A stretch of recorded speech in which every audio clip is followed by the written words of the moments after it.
بسم اللہ الرحمن الرحیم۔ قرآن شریف کے آداب نمبر 1، خوب کثرت سے تلاوت کرنا۔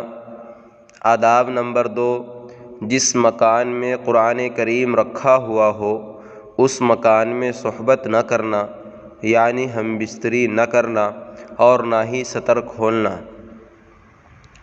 نوٹ: اگر کسی ایسے مکان میں ہم بستری کی ضرورت پیش آ جائے تو قرآن کریم پر پردہ ڈال دیا جائے۔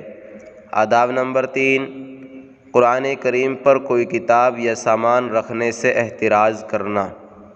اللہ تعالی ہم سب کو قرآن پاک کا ادب اور احترام کرنے کی توفیق عطا فرمائے اور قرآن پاک کی خوب تلاوت کرنے کی توفیق عطا فرمائے، قرآن پاک کا ادب کرنے کی توفیق عطا فرمائے۔ السلام علیکم ورحمۃ اللہ وبرکاتہ۔